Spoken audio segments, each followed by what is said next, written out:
Bismillahirrahmanirrahim. Alhamdulillahi Rabbil Alamin wal aqibatu lil muttaqin wa la udwana illa 'alal zalimin. Wa ashhadu an la ilaha illallah wahdahu la syarika lah, lahul mulku wa lahul hamdu wa huwa ala kulli syai'in qadir. Wa ashhadu anna nabiyyana Muhammadan abduhu wa rasuluhu ar-rahmatul muhdad wal na'matul musdad was sirajul munir. Allahumma salli wa sallim wa barik ala sayyidina Muhammadin wa ala alihi wa ashabihi ajma'in. Amma ba'du, fa ya ibadallah, usikum wa nafsi bitaqwallah. Hadirin sidang Jumat yang berbahagia, marilah kita senantiasa meningkatkan ketakwaan kita kepada Allah Subhanahu wa ta'ala. Allah Subhanahu wa ta'ala telah berfirman tentang hambanya Ibrahim alaihissalam. A'udzu billahi minasyaitonir rajim. Qad kana lakum uswatun hasanatun fi Ibrahim walladzina ma'ah. Sungguh bagi kalian itu ada suri tauladan baik dalam diri Ibrahim beserta orang-orang yang bersamanya. Nabiullah Ibrahim tidaklah asing bagi kita, karena beliau begitu lengkap diberitakan Allah Subhanahu wa ta'ala di dalam Al-Quran. Dari masa mudanya, masa kekanakannya, Allah telah menceritakan bagaimana ketegaran beliau dalam membela kebenaran. Beliau juga diberikan predikat tinggi di sisi Allah Subhanahu wa ta'ala sebagai sang kekasih. Wattakhadallahu Ibrahima khalila. Dan Allah Subhanahu wa ta'ala telah menjadikan Ibrahim itu sebagai kekasih. Beliau juga adalah satu-satunya nabi yang jika diikuti maka mengikuti ajaran Nabi kita Muhammad sallallahu alaihi wasallam. Allah Subhanahu wa ta'ala menginginkan agar kita menjadikannya figur, karena aktivitas beliau penuh dengan keridaan Allah Subhanahu wa ta'ala. Tidaklah apa yang dia warisi ke kita kecuali akan mendekatkan diri kita kepada Allah Subhanahu wa ta'ala serta mendapatkan keridaan oleh Allah Subhanahu wa ta'ala. Oleh karenanya itu layak bagi kita untuk mentadabbur sebahagian kisah yang serat dengan makna kuat dalam penghambaan diri kepada Allah Subhanahu wa ta'ala. Di dalam surah Al-Baqarah, Allah Subhanahu wa ta'ala berfirman tentang Nabiullah Ibrahim. A'udzu billahi minasyaitonir rajim. Wa idz ibtala Ibrahim rabbuhu bikalimatin fa'atammahun. Dan ingatlah tatkala Ibrahim telah diuji dengan beberapa kalimat kemudian dia menyempurnakannya. Kehidupan ujian.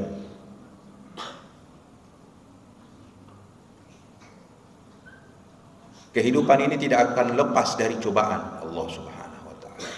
Apapun predikatnya, siapakah dia? Dia tidak akan bisa menghindari ujian Allah Subhanahu wa taala. Karena memang hakikat kehidupan itu adalah ujian. Walanabluwannakum. Kami benar-benar akan menguji kalian. Para nabi diuji oleh Allah, dan ujian mereka sangatlah berat.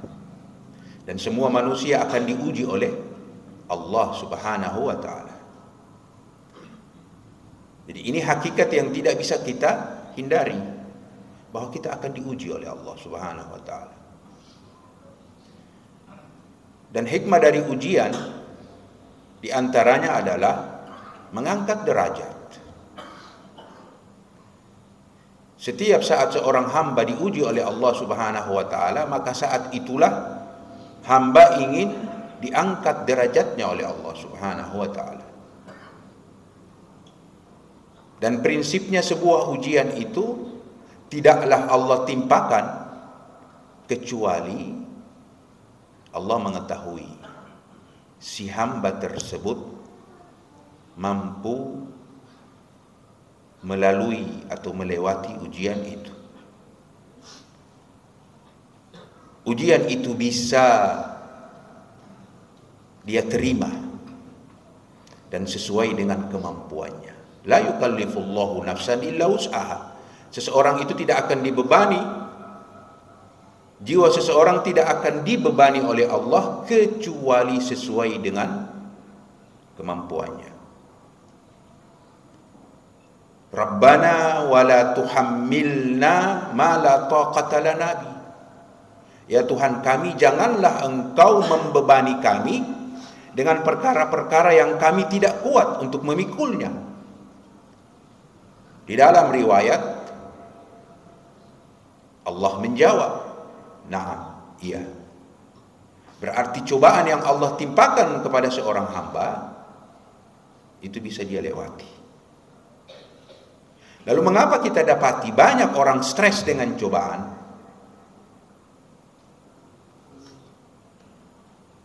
Karena sebenarnya dialah yang membesarkan cobaan. Idza kanatin nufusu kubara ta'ibat fi muradihal ajsam.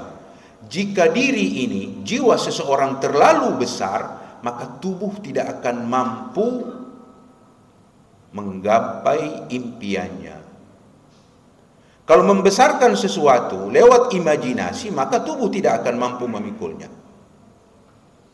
Jadi hadapilah cobaan itu dengan keyakinan ini bisa saya lewati.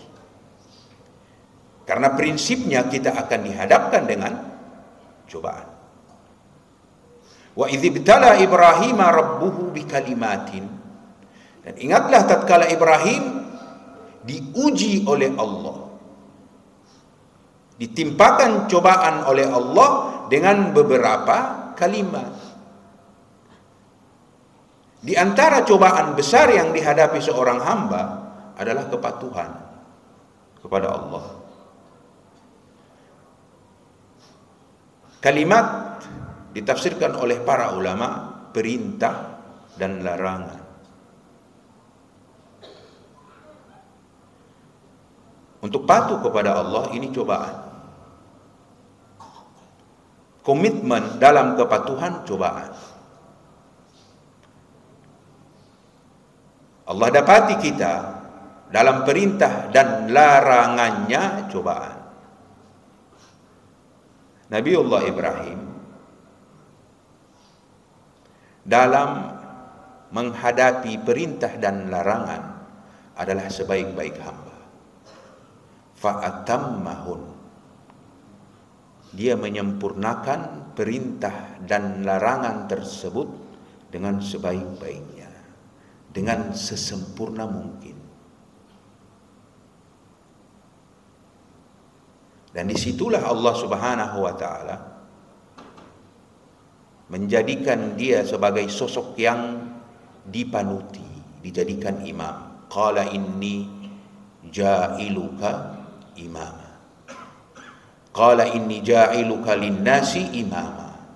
Lalu Allah berkata kepadanya, setelah Allah dapati Nabiullah Ibrahim teguh, komitmen,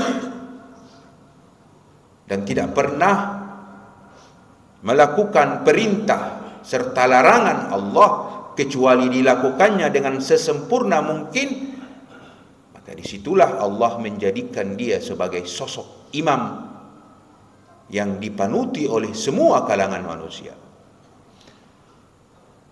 Di ayat lain juga Allah Subhanahu wa ta'ala berfirman tentang beliau alaihi salam, wadhkur fil kitabi Ibrahim,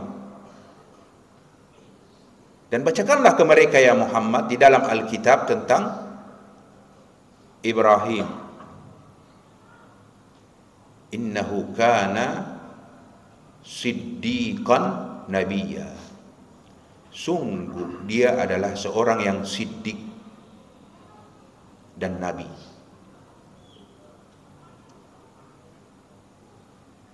Manusia tentunya punya tingkatan.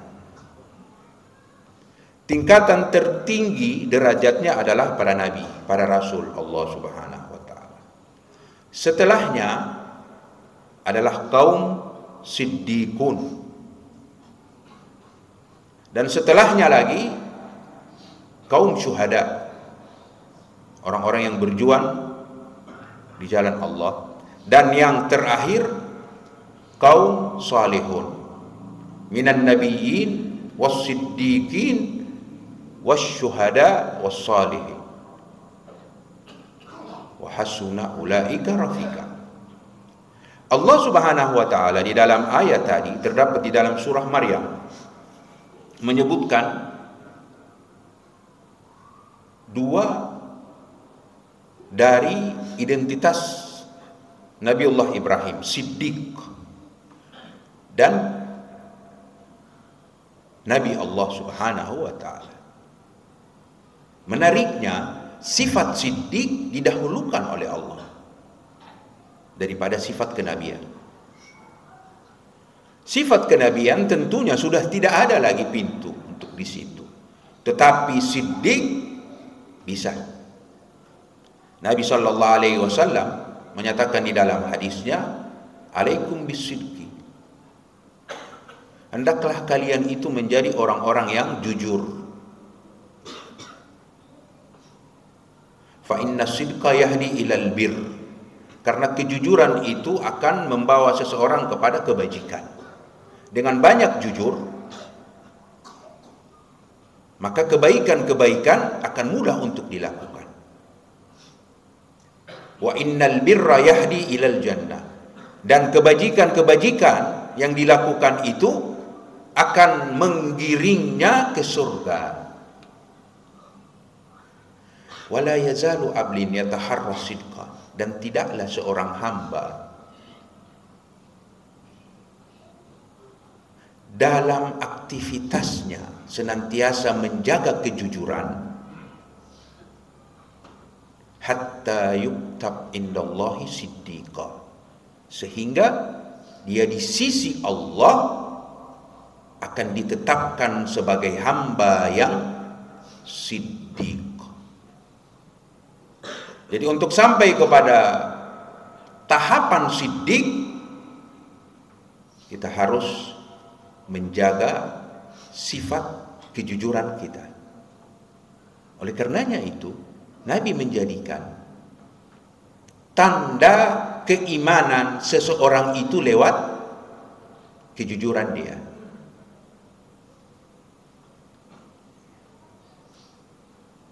Beliau bersabda, orang-orang beriman memungkinkan untuk terindikasi perbuatan-perbuatan dosa,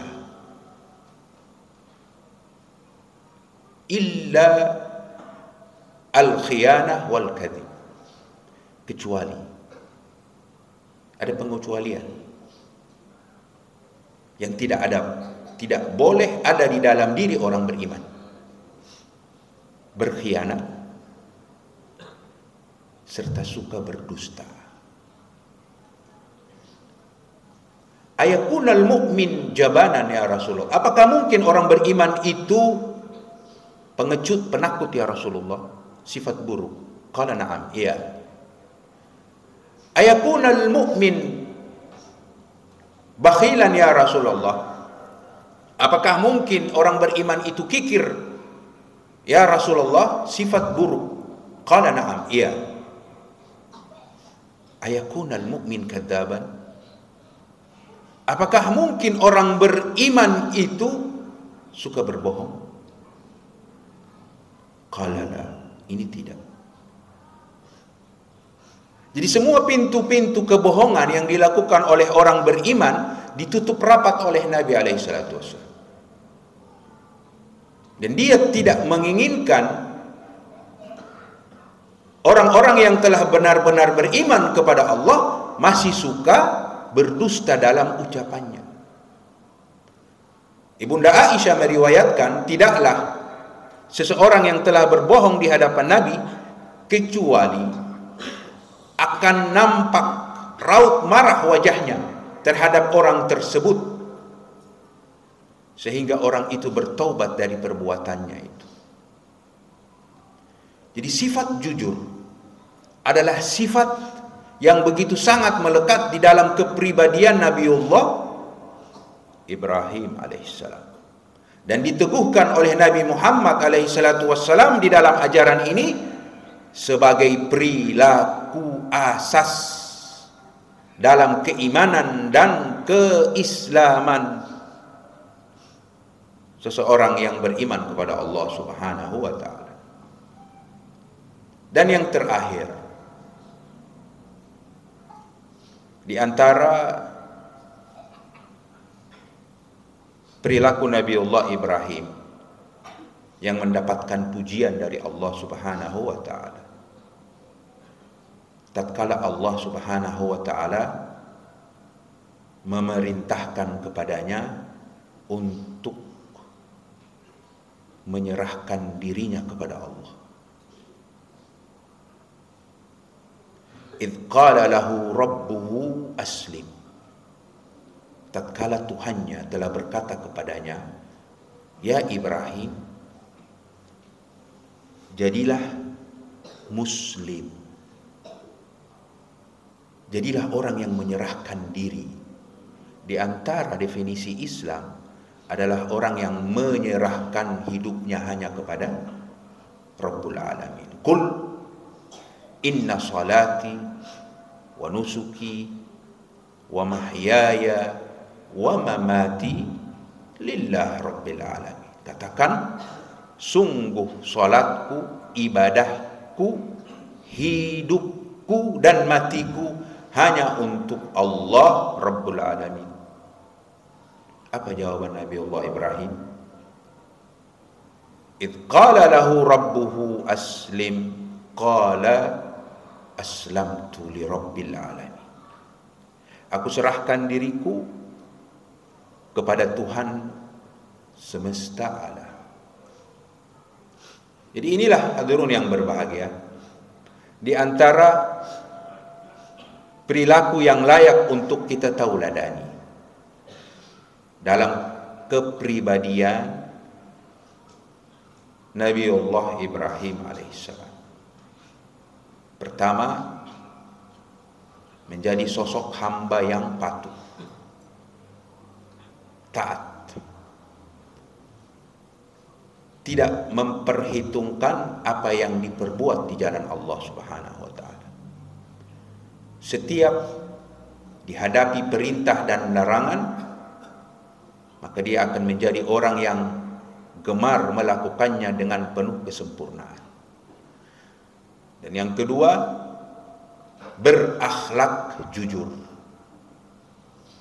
Karena dengan akhlak kejujuran akan membiasakan seorang hamba meningkatkan ketaatan-ketaatan lainnya, bentuk-bentuk kebajikan yang pada akhirnya akan membawanya ke surga Allah Subhanahu wa taala. Dan yang ketiga, dia serahkan hidupnya hanya kepada Allah Subhanahu wa taala.